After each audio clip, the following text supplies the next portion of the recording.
All right, sports fans, how's everybody out there doing? William Martin coming at you one more time here on YouTube with another edition of the 300 Pounds of Sports Knowledge Podcast. And on this edition of the 300 Pounds of Sports Knowledge Podcast, I have the privilege of being joined by Coach Dennis Ward. And typically, when I got Coach D in the house, you know what we're talking about. He's decked out. This man bleeds silver and black. And of course, we are talking about no other subject right now than those Las Vegas Raiders. Coach, how's it going? It's all right, man. It's all right. I mean, it's all right till it's not all right, William, right? Listen, man, I want to hear it from you. And then, of course, we're going to put it out there for these people because if you're a fan of the Las Vegas Raiders, like you are, this season has an old but too familiar start to it. I mean, you got a Raiders team that's 2-4. Their last, all four of their losses rather, have come by double digits this season.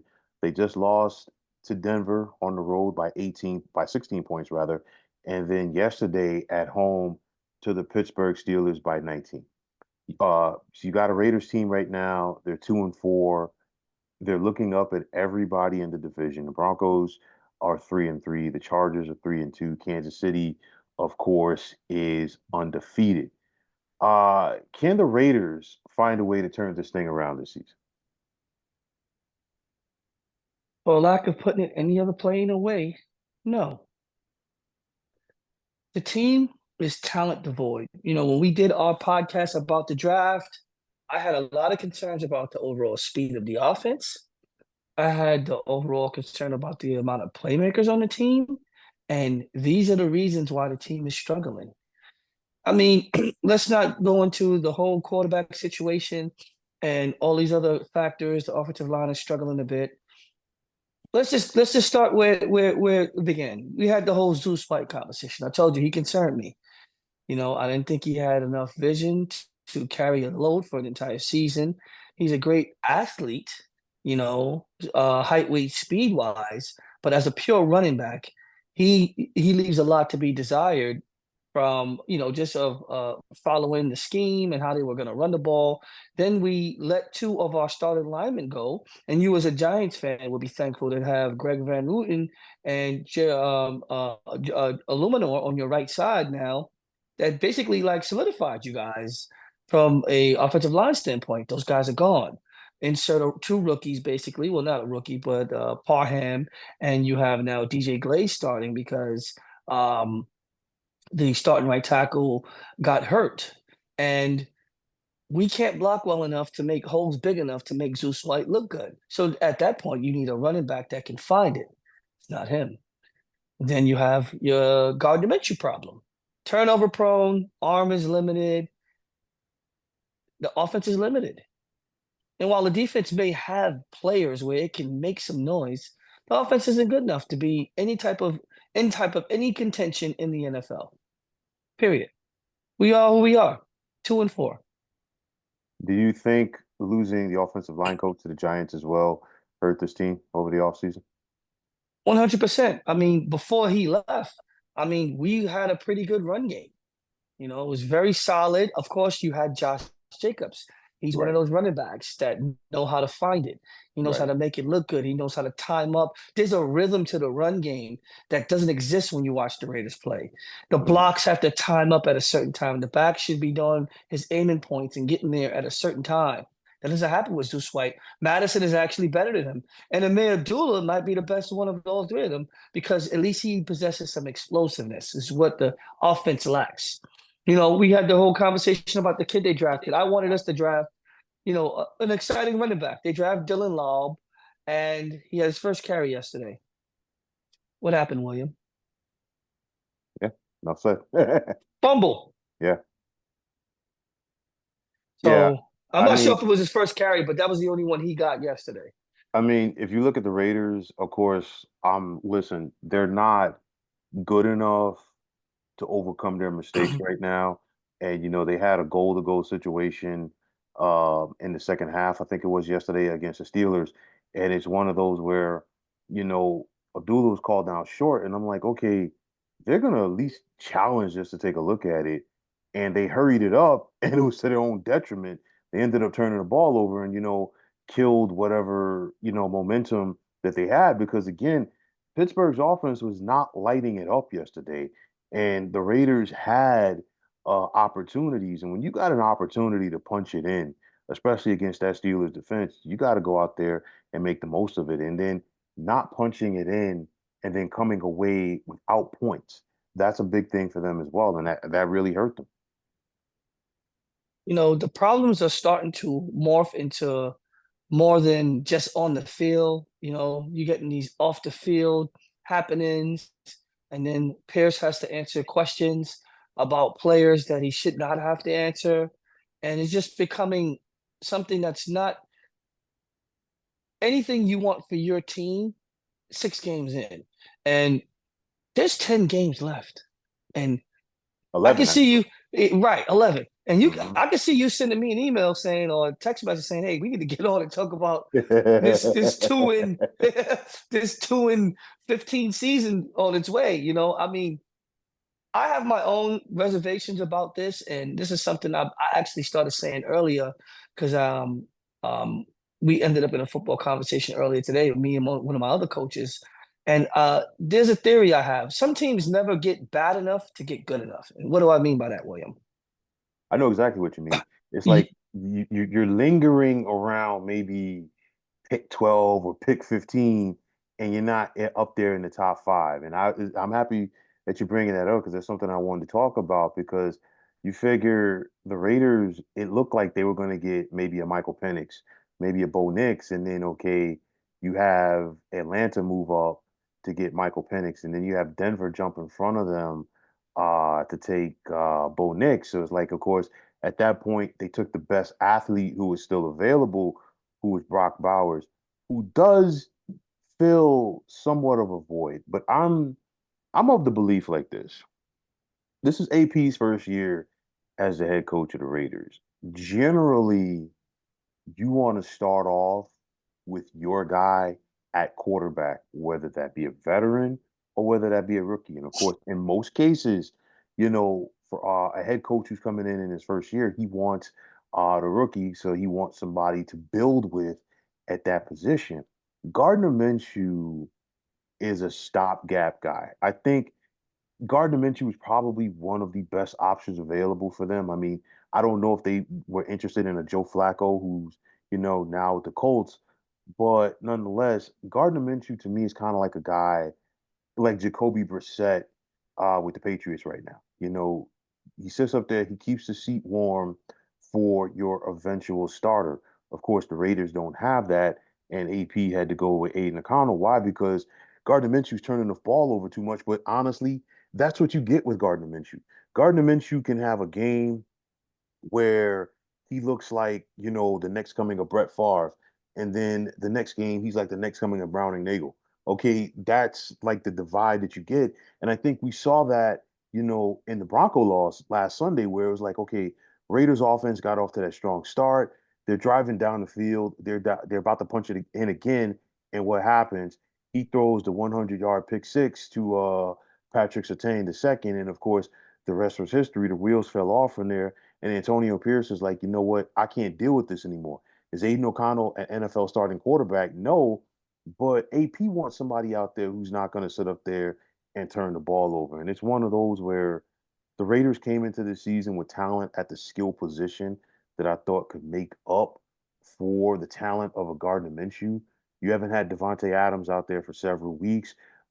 It's one of those where, and like that's something I definitely want to talk about because it's one of those where maybe Devontae Adams was one of those guys that AP called out after the embarrassing loss to Carolina a couple of weeks ago. He has not played since. Uh, you know, they're trying to like do a little PR as far as a Max Crosby push on the sidelines yesterday, but Yeah. it's like Devontae Adams and Max Crosby were two of the guys who went to bat for Antonio Pierce to get the job last year. They was just like some of the guys who spoke out with Raiders team owner Mark Davis about that. So it's like it's been a totally different team because you looked at them in week, and I'm going to turn it right back over real soon, but you look at them in week 2, the way that they came back on the road, okay, against Baltimore. Baltimore has not lost since then. And you saw the way that Devontae Adams was playing. He's still reminding you that he is one of the better receivers in the NFL. And I was really looking forward, even with the Gardner Minshew at quarterback, to see the combo of Devontae Adams and Brock Bowers together. And of course, we're not seeing that. And the Raiders have a lot of problems, man. A lot of problems. Okay. And I think some of these problems are like, they're simmering under the surface, but eventually, it's going to come to the light, man. There's nothing simmering under the surface. Let's go back to the draft. Of course, we both know Antonio Pierce coached with Herm Edwards at Arizona State, who was the Right. quarterback there at Arizona State, Jaden Jaden Daniels. Daniels. And he wanted him in the worst way. You know what the commander said? You don't have enough because we're not bad enough to get good enough. And I would be much more content. I was a big proponent. I told you this when we talked about the draft. We need to trade Devontae Adams right now. They let Derek Carr go, got nothing for them. This is where everything started. This is how you end up talent devoid, right? You lose a starter and you get nothing for it, right? Then we lose Josh Jacobs, right? Got nothing for it, right? So you lose your starting quarterback, your starting running back, highly productive players. Whether you are fans of these guys, it's irrelevant. You lost an asset and you got nothing for it. Then you lose another asset, got nothing for Right. it. What's that called, William? Bad business. And that's the Raiders' real problem. They took Brock Bowers, and it was actually a good move. And I said that the day of the draft because guess what they finally did that they never used to do? They took the best player. So we just drafted Mayer, but it didn't matter because we took the best player. What is he doing? Leading all tight ends and receptions right now. It's odd, but I mean, not odd. We saw the talent. Everybody knew what he was before he left that last year. Right. And that's the real issue here. The Raiders lost talent, didn't get anything for it. And this is where a guy like Belichick was really smart. He was like, okay, I got this asset. Okay, Richard Seymour's getting older. Boom, give me 2 first-round picks so I'll forget what the trade was. Sent him to the Raiders. He was still young. Everybody was shocked. But he got something for his assets. And he always made sure he got something for his assets. And that's why his teams were able to stay good for longer periods of time. You know, Even when the Steelers traded a guy like Santonio Holmes to the Jets, keyword traded, you get something back, man. yes, you have to get something for your assets because now that leaves you talent devoid. And that is this team. That is this team. When you have guys that will leave this team and not start anywhere else, that's when you know you have a bad team. When you're picking up guys off the street and they're coming right in and starting for you right now, that's when you know you don't have talent. It's very easy to spot. And it's the first thing I said to you, William, there's no exciting players. I remember there would be years where the Raiders would have a guy on the bench and I couldn't wait for him to get in. That guy's not there. I was not itching to see Dylan Lobb get in and fumble the ball on a toss. Yeah. I was not itching. They put this kid in, he scored a touchdown. His name is Wilkerson. They've had him on the team for 2 years. And I'm like, they just need to play this kid. Every year he makes the team, they cut him, put him on the practice squad, they put him back in. He scored a touchdown last game. They just have to play this guy. There's no juice in the pass game. Jacoby Myers is not a burner. Neither they have the kid they drafted out of Cincinnati. Okay, man, his name is escaping me. Number 11. He is a burner, but he's not making enough plays. So these are the problems. There's no talent. There's nobody to scare the defense. Okay, then we can't play boring football because we're not good enough at blocking. No. And the running backs aren't good enough for running. So I don't see an end here in sight besides a 4 or 5 win season, and it would be the best thing to happen to this franchise because now would be the time to lose. Because you need to make sure you come away with Shedeur Sanders, which you probably won't get because we probably won't end up with the first pick. But Cam Ward will work for me. Well, you got to look at it like this. Just hypothetically speaking, right now. All right, let's say the Raiders are a 5-win team. After the season. Let's say it's a scenario where you have a Jacksonville who finishes with the worst record in the league, or you have a Tennessee who finishes with the worst record in the league.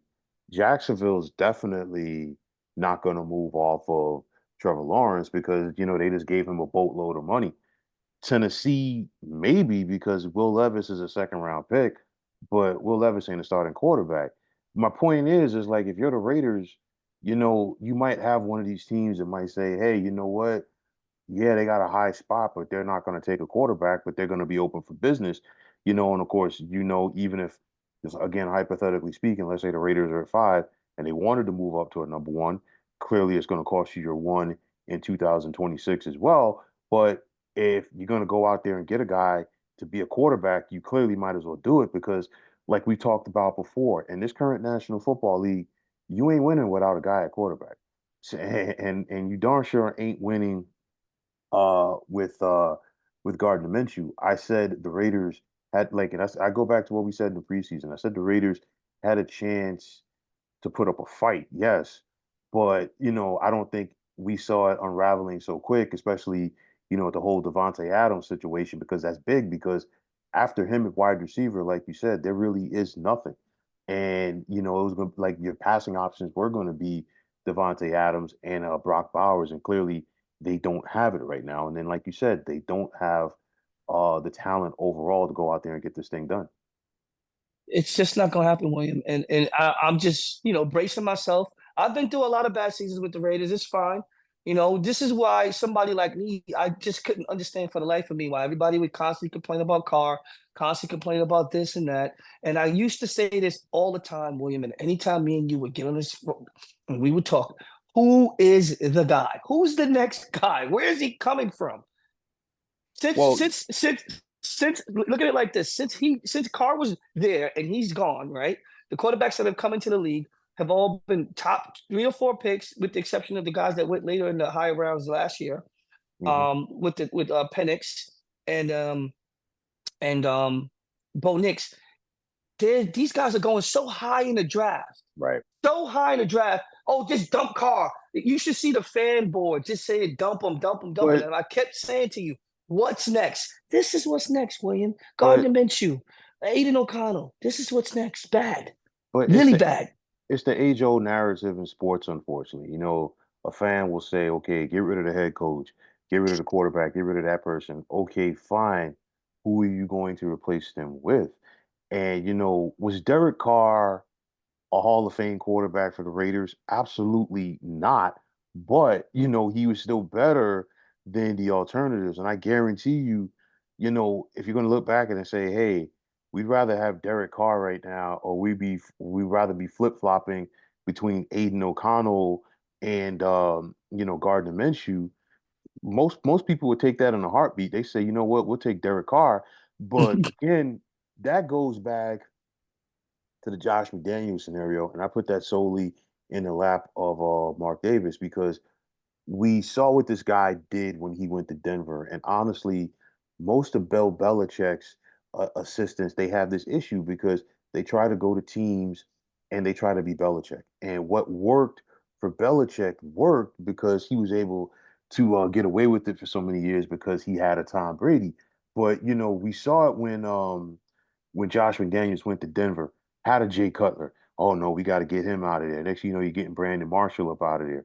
And it was the same scenario when he came to the Raiders. The Raiders had just made the playoffs a year before with Derek Carr at quarterback, and of course, Josh McDaniels being Josh McDaniels, he had to go out of his way and mess that up. And of course, he basically convinced Mark Davis to not, that we got to sit him for the last couple of games.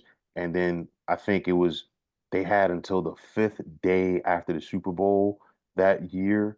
If he was still on the team, his contract would have been guaranteed at like 40 million for the season, which is Yeah, cheap, right? Which is cheap, yeah. right? It's a bargain. That's a bargain right now. But for That's a quarterbacks, bargain right right, now. It's right. a bargain. It's a And bargain right now. you had no backup plan whatsoever, like you said. So it started right there. So my hope is that if Mark Davis is going to give Antonio Pierce a legit shot here, he's going to give him an opportunity to go out there and find his quarterback. Maybe this year is just a mulligan for him, but nonetheless, he's got to find that guy. He has to. There's no ifs, ands, or buts about it. And if he doesn't do it, whoever's going to be this coach going forward long term for the Raiders has to find that guy at quarterback. Well, let's talk about the whole Belichick thing. So I read yesterday that Tom Brady is going to be approved as part owner of this team. Yeah, by what And 10% of the team, right? yeah, and I'm not sure what role he's going to have, right? He's working in broadcasting, he's a part owner of the team. I'm not sure how this is even possible, right? But, for some people, they break all the rules. I would love for him to actually get involved in these types of situations because to me, I think everything that has transpired with the team has been avoidable from a player personnel standpoint just by making decisions that make sense. You decided not to pay a quarterback and a running back, and you're basically out there with two third stringers at both positions. Let's just be honest. You got third string starting quarterback, third string running backs, but you let the two guys go, got nothing for them. This is the worst example of how to run a football team if there is one that you can put out there. These guys have done such a disservice to the fan base by mishandling the talent. And not only were these guys talented players, they were players beloved by the fan base. Okay. And you did that with no real plan in sight, William. At least show me you were trying to do something. And then I can accept this inept attempt at putting the team on the field. I told you in the summer, this is not going to cut it. It's not enough talent. You know what these talented teams look like. Right. When you got a team that could go to their third string running back, look, I got a team for you. 49ers. They're on their third string running back. He's better than both our running backs. He was a fourth round pick. Isaac Guerendo went to Louisville. Top Well, level athlete. We have I, nobody like that on the team. They went and drafted Dylan Laub in the well, next round. I will say this though about that comparison to the 49ers. The 49ers have something that the Jets don't have, which is a system. I'm sorry, not the Jets, because I'm thinking about them because they were playing on Monday night, but the Raiders, a system. Okay, that is what that comes down to. The Raiders don't have a system. That's number one. Number two, you made a great point about Tom Brady, and I will say this. And I've been saying, I've been keeping it in, but it's something I've been thinking about for months now. Once I heard this news about Tom Brady possibly becoming a minority owner of this team, it would not surprise me at some point, maybe within the next 5 years, that Mark Davis just bows out and sells the team to Tom Brady, and Tom Brady becomes the majority owner. It really would not surprise me. It's I one of really don't know how the fans would feel about that, William. You should see the boards. People hate the fact that Tom Brady even involved with the team this much. And a lot of Raider fans really hate Tom Brady. You know, well, of course, I mean that goes back to the Tuck Rule game yeah. many moons ago. But I'll say Mhm. this: I do think that Brady would be somehow involved. It's a very unique scenario with his broadcasting. I know that he is not allowed to, broadcast any Raider games. He's not allowed to be at any team facilities during the week like most broadcasters are. He's also not allowed to question uh, the officiating throughout a game. But I think he's going to be, a hands-on guy at some point. And at some point, he's probably just going to like have to give up the broadcast and be more hands-on uh, in it. But it wouldn't surprise me to see him transition at some point and take over a majority stake in that team. That's just my thought process there. But the Raiders don't have a system, man, and they have not had a system for a very long time. That is one of the biggest things that has hindered them. You look at it and say, hey, Jack Del Rio was starting to do some stuff, had a bad season, they got rid of him. They went back to John Gruden. He was finally starting to get it turned around, and of course, we know what happened from there, and the rest is history.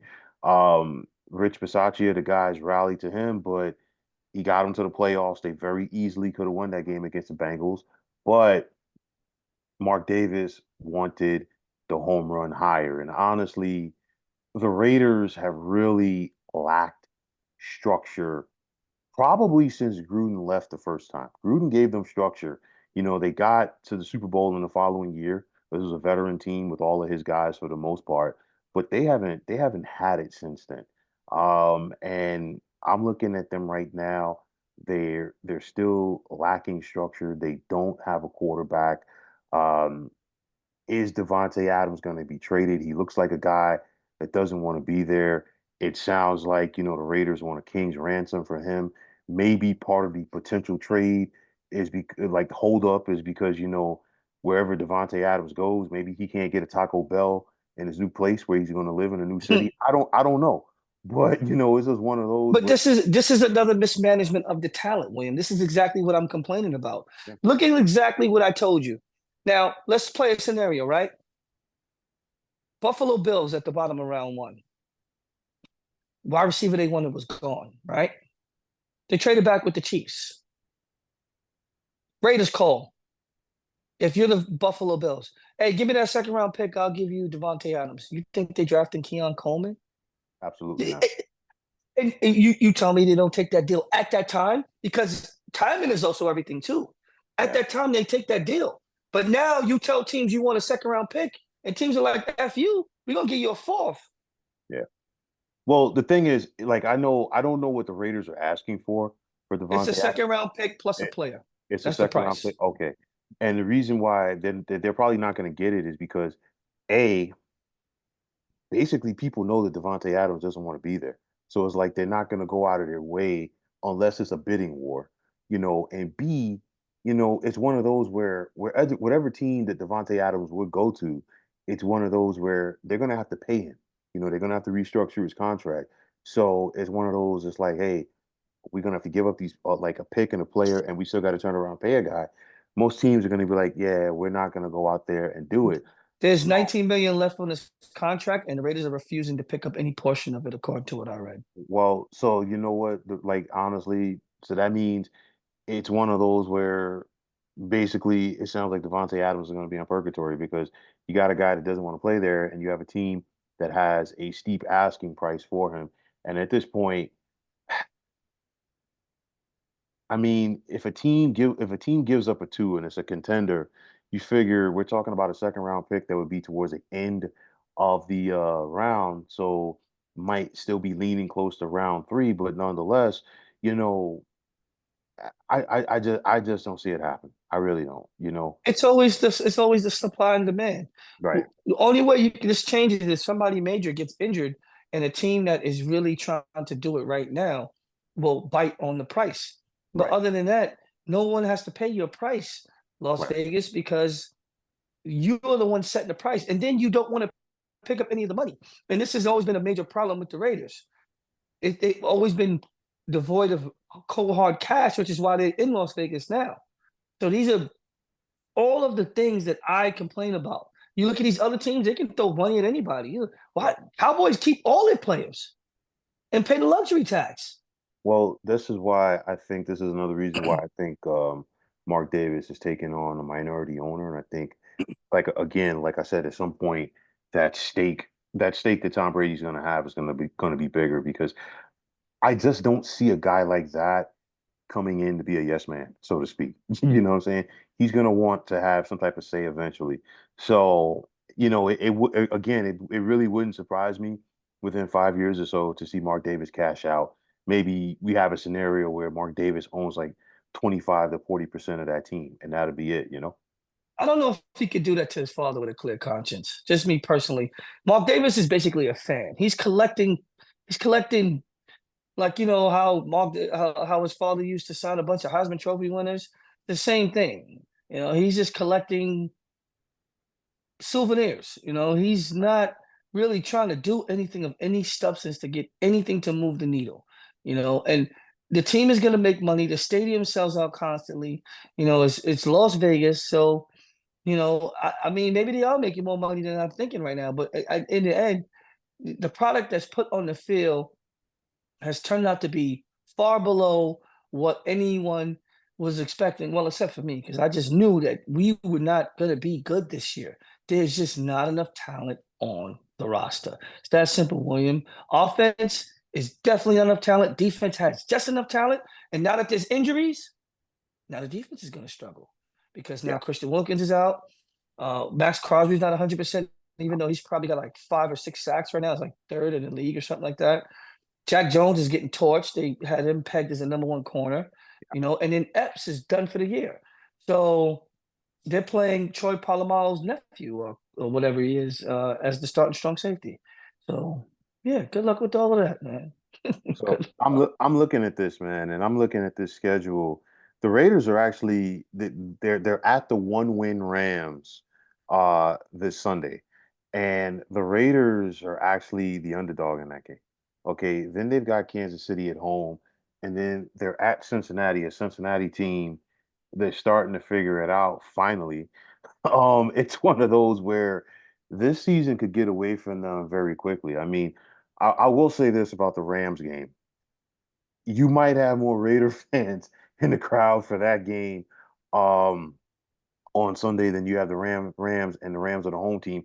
And the Rams, for the most part, are kind of like in the same boat with the Raiders from the standpoint that they have this shiny, pretty new stadium that, yeah, they're selling out, but they're selling out for all of the wrong reasons because it's the fans from the other teams that are coming out there to support them. I mean, you probably had as many terrible towels, if not more, in the crowd yesterday at Allegiant Stadium than you did fans for the Raiders.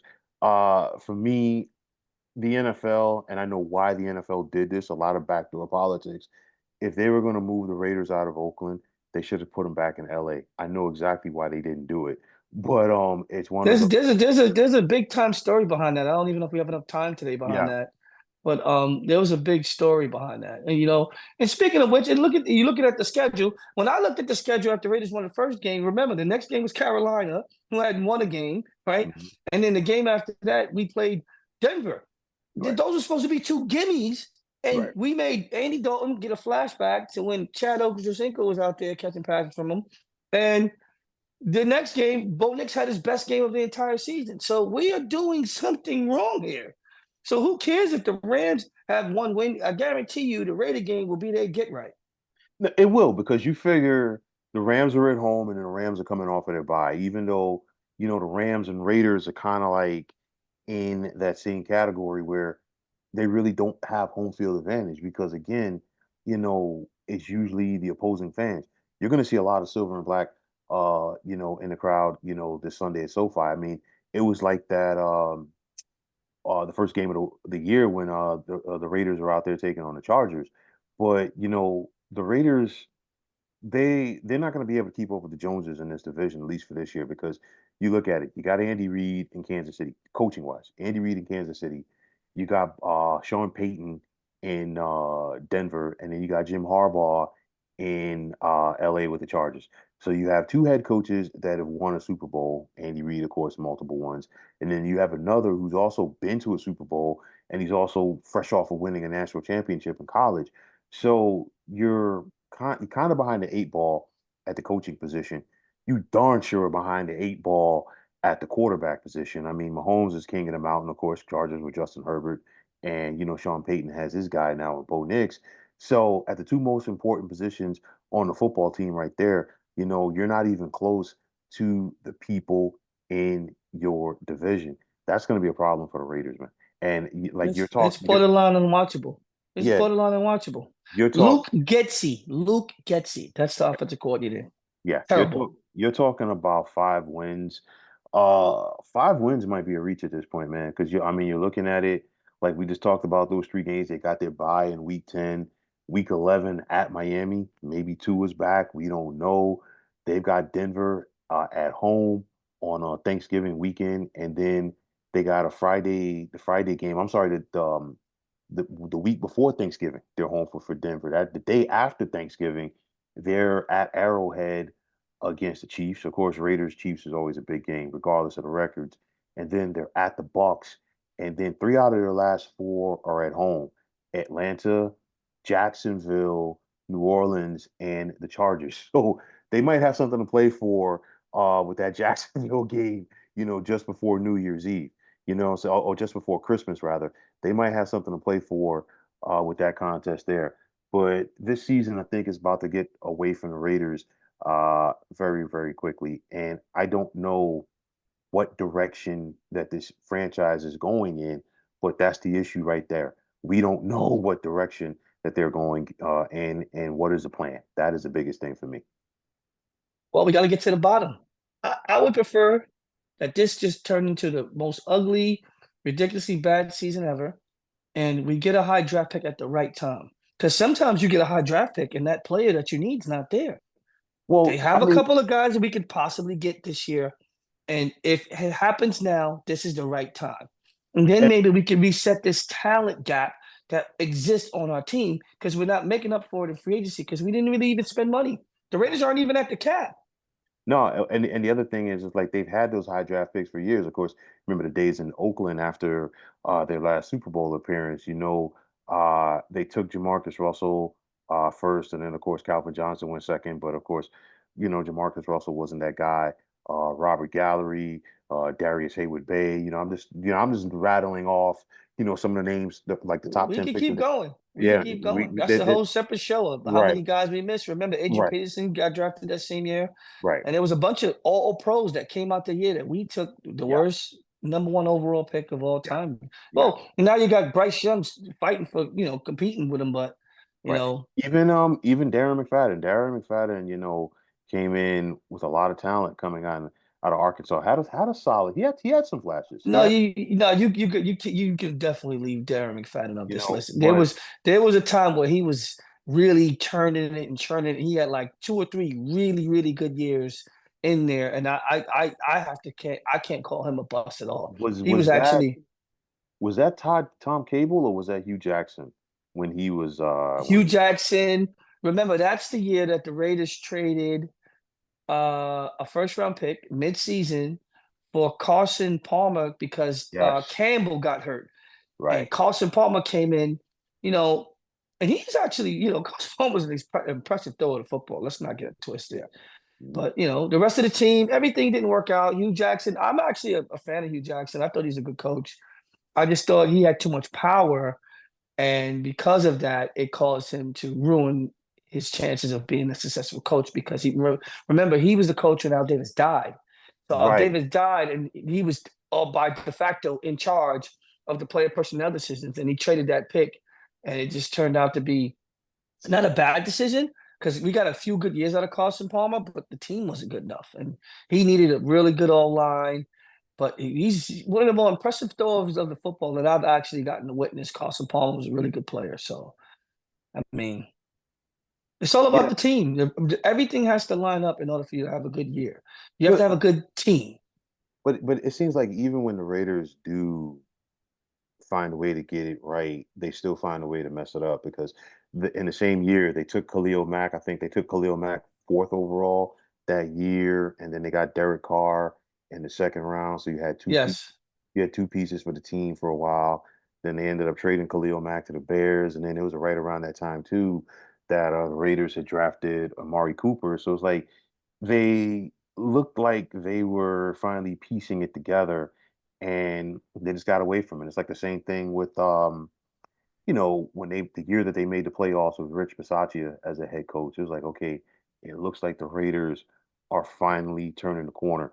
And I bring this up because Herman Edwards said something a couple of years ago, and I agree with Herman Edwards on this. Football is much better. The NFL is much better when the Raiders are relevant. Okay. And, it's unfortunate that, the Raiders are no longer in Oakland. I mean, when I first started watching football as a kid, I was indoctrinated to the Raiders in Los Angeles, okay, when they played at the Coliseum. But, I always remember my dad in those days talking about the Oakland Raiders. And even from the 80s, my dad would always say, Raiders belong in Oakland. Raiders belong in Oakland. So finally, when you got back there and you could see the difference in the fan base, X, Y, and Z.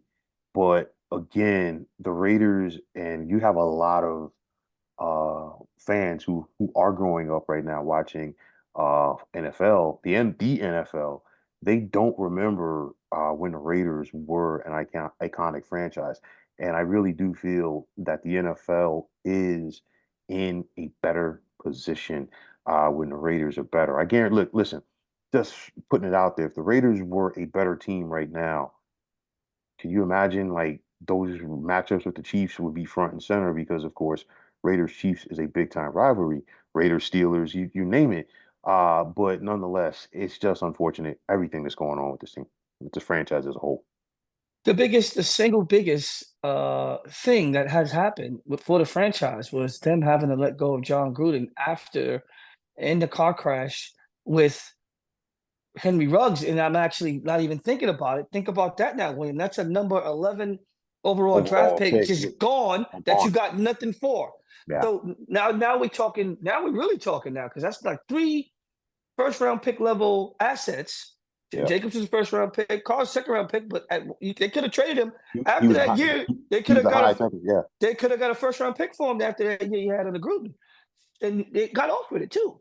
But see, So but and you know what? That again, we've talked about this before. That was a bad business decision by the Raiders. Why? Because Derek Carr had a lot of leverage. So it was one of those Derek Carr's going to sit back and like, hey, wait a minute. I've been your starting quarterback. I've represented your franchise through thick and thin, and this is how you're going to treat me, especially for Josh McDaniels. He's like, listen, I'm not sitting up here doing you any favors. I don't blame Derek Carr one bit for that. And of course, it hurt the Raiders. And then what was it? It was less than a year later that Mark Davis ended up moving off of Josh McDaniels, who should have never been hired in the first place. That just shows you the dysfunction that we're talking about there. yeah, the mishandling of assets. I would consider the Henry Ruggs thing a bit of luck. He Hmm. didn't have character issues coming out of Alabama, so these are things that happen that wasn't in the control of the coaches or the decision makers. They thought they drafted the right player, but let's play this bad game. That's gonna make you upset if you're a Raider fan. After Henry Ruggs, it was C.D. Lamb. It was Justin Jefferson, Brandon Ayuk. Yeah, CeeDee yeah. Lamb and Justin Jefferson. How about this part? The Raiders had another first round pick where they could have got 2 of those guys. And they drafted a freaking corner, Arnett, out of Ohio State, who wants to carry automatic weapons on the internet. So, And then you're talking about that, and then the whole I know that was still when Gruden was there, but the whole Antonio Brown fiasco, when they picked him up from the Steelers. So it's like,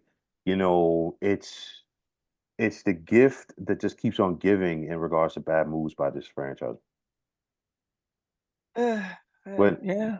but as a final thought, man, like I know I asked you this before, but let's solidify it before we go. How many wins are you seeing for this team right now with the way that they look? 4. It needs to be 4 or 5. The Raiders cannot move outside of the top 5. They have to have a top 5 talent player.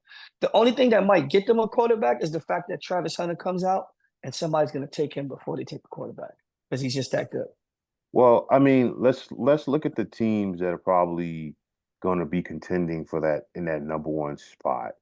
You've got New England, you've got Jacksonville, you've got Tennessee.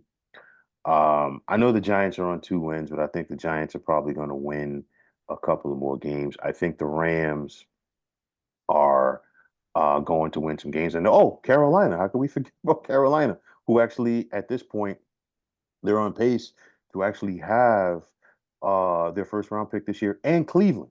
Okay, let's not forget about Cleveland because Deshaun Watson is looking like some hot garbage right now.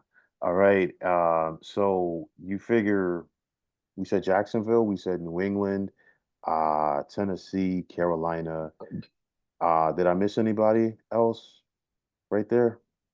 I said Jacksonville, New England, Tennessee, Carolina. Those four. It's a Cleveland. bunch of teams with 2 Right. wins right now that I Right. think are not going to stay at the 2 wins. The Raiders Right. are at 2 wins. New Orleans is a bunch of teams at like 2 wins. Well, It's New Orleans could probably get you 6 or 7 at least, like when Derek Look, Carr when they're he comes gonna win back. more games. They actually were in that game with Rattler. It's just the defense is not playing as well as people No, thought they would. I actually have been watching them a bit, especially I watched those first 2 games. I was like, oh, they're cooking. And right. then what people aren't noticing is that the center got hurt, and once he got hurt, That it was it. destroyed the entire line. That was McCoy is out 8 weeks. yeah. He'll probably be back around the same time as Carr, and they might start just really like taking off again. Right. Because they were borderline unstoppable for that. So. So, I but don't know where it ends, William. It's just gonna be a hard season, man. I'm gonna watch the games when I feel like it. I'm gonna turn it on and give it a chance in the first quarter, and I might turn them off. There was a point, William, where I didn't turn any Raider game off, no matter how bad it was. I watched the entire thing because I hated to hear it secondhand.